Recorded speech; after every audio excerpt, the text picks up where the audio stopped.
How's it, everyone? This is Lolcohol, and in today's video I'm going to be teaching you about companions, where to farm really nice companions, what kind of modifiers are good, how to catch a really nice companion, the actual mechanics of it. You can get some really strong buffs from these. You can get things like Haste Aura, which gives you increased movement speed and 20% increased attack and cast speed. You can get like physical damage auras or defensive auras that slow down nearby monsters or give you increased energy shield. There's so many cool things that you can get from these. This build specifically, there are some that I will speak about, but the first thing to talk about is how to catch a Pokemon or a beast to use. So the first thing is, this is a gem that becomes available. It's a level 9 gem. You normally get this around Act 3 under Spear, Tame Beast. So what you do, get your Tame Beast Gem. Then where do I find beasts?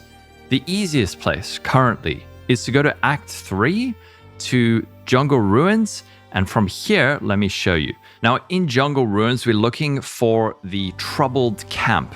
This normally spawns on one of the side walls, either kind of like on the corners. I've found it tends to spawn. So we're looking for the Troubled Camp.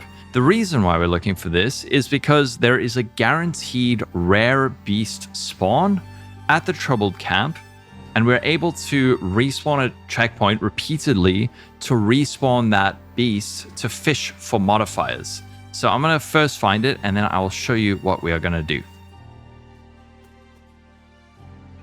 All right, here we go. We found the Troubled Camp. Now, as you can see, here is this guaranteed rare monster spawn that I spoke about. The best one that I think is a Quadrilla. This guy, the guy with 4 arms. If you don't get a Quadrilla, you can refresh the instance. I'll show you how to do that later, but we have our Quadrilla now. Now what we need to do is check his modifiers. So this one, he is armored and periodic lightning explosions. That's not very good. So what we do is we go respawn a checkpoint, confirm, don't kill the monster. And then we are going to go back here and we're going to see where is the monkey. Here's another one. Prevents recovery above 50%, evasive. That again is not what I want. So we're just going to keep doing this over and over and over until we find modifiers that we are interested in. Let's just pop in our Tame Beast. I'm going to get rid of my current Quadrilla. And let's discuss which types of modifiers are the best or most useful, at least for the builds that I've been playing.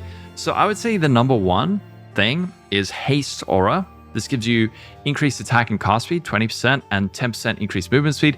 I think maybe in the end game, you get a higher tier of Haste Aura that might work better. Once I'm further into the end game, I'll see.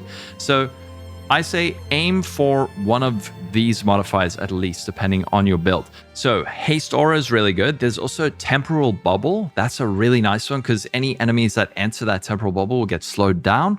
There's also an Invulnerability Aura. I believe it's every 10 seconds you are invulnerable for 5 seconds as long as you're in the beast's presence.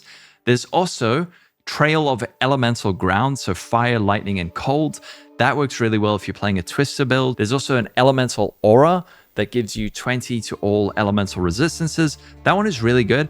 However, if you're playing hardcore, don't rely on that. If your beast dies or if it runs too far away, you're not going to get that. So you'll be temporarily a little bit more vulnerable. There's also a Physical Aura and then an Energy Shield Aura.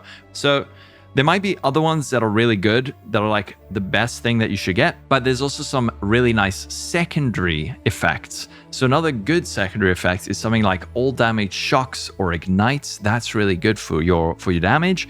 Lightning Storm for applying shock, heals allies, suppresses recovery. Things like Molten Shell to keep your guy more tanky. You could think of that as like a cherry on top. Flame Wall, that's another really nice one. So there's all these cool modifiers, and we are going to be fishing for combinations of these. So the Tame Beast Gem itself, it can retain up to 4 monster modifiers on the beast. So in normal, you're probably going to get a 1 mod, maybe 2 mod beast. In Cruel, you can get actually 4 mod beasts. So that's why I'm doing this in Cruel. But if you're only in normal, you can do this in normal. So we've got our Tame Beast. We're going to do this. And now we're going to start fishing for the ultimate Pokemon. And let's see what we got. We got a stuns, takes damage from minions first. Not interested in that. So we're just going to reset. Okay, So here we have Elemental Resistance Aura and Hasted. Hasted is different from Haste Aura. So Hasted in this case will not affect me, but the monster itself is hasted. So I would say that's like an okay one, but probably not that good. We're looking for, I would say, at least 2 modifiers. Extra fire damage, periodically unleashes lightning. Here we have an extra physical damage aura. That one is pretty nice. I think it is between 20, is it 20 or 30% increased global physical damage. It's a nice chunk if you're a physical build. Here, conjures lightning storms. That's a decent one, but I would say that's like a secondary modifier, so I'm not going to capture this beast just for that. Here's another nice one, Hinder Aura, which is behind the follower. So when I'm in the Hinder Aura, movement speed is slowed by 24%. That one's okay, I would say. I don't believe that monsters are able to have multiple auras, maybe later in the game, but I'm pretty sure that's not the case. Flame Walls, evasive, extra lightning damage. This Flame Wall thing can be nice for some projectile builds, although I'm not certain what level it is. Here's another one. This Temporal Bubble is really nice. While I'm in it, you have severely lowered action speed and your cooldowns take longer to recover. Negative effects on you take longer to expire. So if this is our guy, he'll apply that to other enemies. So this I would say is like an amazing secondary one, but not a, I'm just going to use it just for this.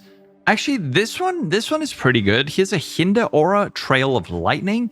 So this will slow enemies that are near him, and he's got the Trail of Lightning. So for Twister builds, I can capture that so that I have the lightning ground. But again, I would say that like Trail of is secondary, not as good as like a haste Trail of Lightning would be crazy good. Oh, okay, this one's pretty cool. Haste Aura with periodic cold explosions, extra crit, extra cold damage. So this could be a really nice utility one, where he's freezing enemies around him. He's got a haste aura, extra cold damage, extra crits.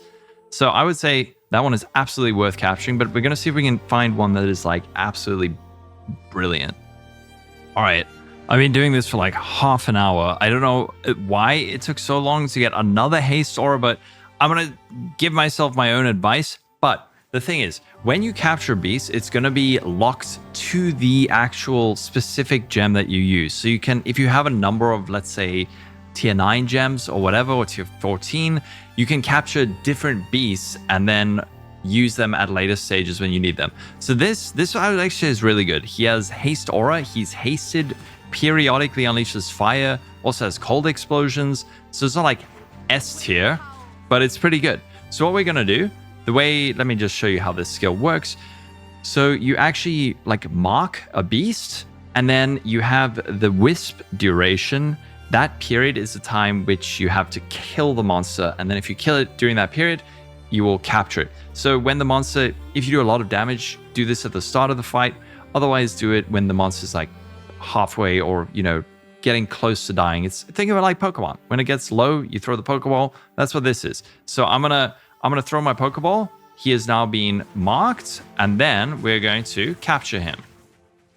And now you see it's Pikachu. We got him. So now here is our new monster. And you can see the modifiers we have. So periodically unleashes fire, periodic cold explosions, haste aura, and hasted himself. So this guy's going to be a very zoomy boy. Now, in order to activate this is going to require a certain amount of spirit. This, I think, depends on the various modifier types on the monster itself, but this one, it requires 42.3%. I also have some reservation stuff on my tree over here, which makes it cost 25% less, 30% less actually. So I can activate that. And then I now have this, and I have Haste Aura. And he's also releasing these things, which are exploding. So let's talk about some of the gems we can support our guy with. First and foremost, we need to keep this guy alive. He's not here to deal a ton of damage himself. He's like a utility.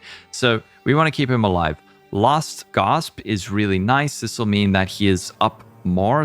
Then we also have Meat Shields, and we also have Elemental Army. These are the three that I've been using. I'll probably go for Last Gasp and Meat Shield to start out, then add in Elemental Army. And then we can save this guy for later. So if we want to use this specific companion later, we can. But I was using this one. So all damage shocks, haste aura, and I like this because he shocks my enemies. So we pop these in and he's much tankier. Now, if you kill this monster and after you've captured him, then you will need to have a new instance to do what I was doing now of repeatedly respawning at checkpoints. So if you kill him, he's not going to be there every time you respawn a checkpoint. So what you can do, you can either leave the area and then on the actual doorway of, let's say, Jungle Ruins, I'm going to control click. This will make a brand new instance and then we can enter like that. And then this will be a brand new instance. We can find the same place we were just at, the Troubled Camp, and we can farm more of these. So advice, don't be overly greedy. If you see something that is pretty good, capture it. And then when you feel like you want an even better monster, you can go back and farm for another one. There are a couple of other places you can farm for monsters. One is going to be in Infested Barrens by this Troubled Camp. That actually has 2 guaranteed rare monsters, rare beasts that spawn next to it, that you can do the same thing of respawning a checkpoint. However, I think these are the roly armadillo monsters, which aren't as good as the Quadrilla. There's also in Sandswept Marsh, some people have said that there are those bug monsters that spawn bugs that you can use. I think you can kill them for flask charges. I'm not 100% sure. If that's the case, it seems like that's the kind of thing they're probably going to patch. But this is what I've done. This is what worked for me. And I have collected a whole Pokedex of little beasts. So here's my beasts collection, elemental resistance or a trail of ice. This one's really cool. So you can collect a different group of them, test what works for you, and then equip it. These are account bound, so you can't go on the trade site to just buy what you need. It might take a bit of time, but trust me, it is so worth it to have just like a permanent haste aura that gives me 20% increased attack speed, 10% movement speed. Hopefully at the higher tiers in later maps, we're going to get a higher tier of haste. But yeah, that is how you do your companions. If you like the video, please be sure to like and subscribe. I'm streaming every day on Twitch. Follow me on Twitch. I'm also streaming on YouTube. Follow me on YouTube. I have a Patreon. I have a Discord if you want to get to know the community. All that is linked in the description. I'm going to go to bed. Have a wonderful day, everyone. Stay safe. Catch you in the next video, and bye-bye.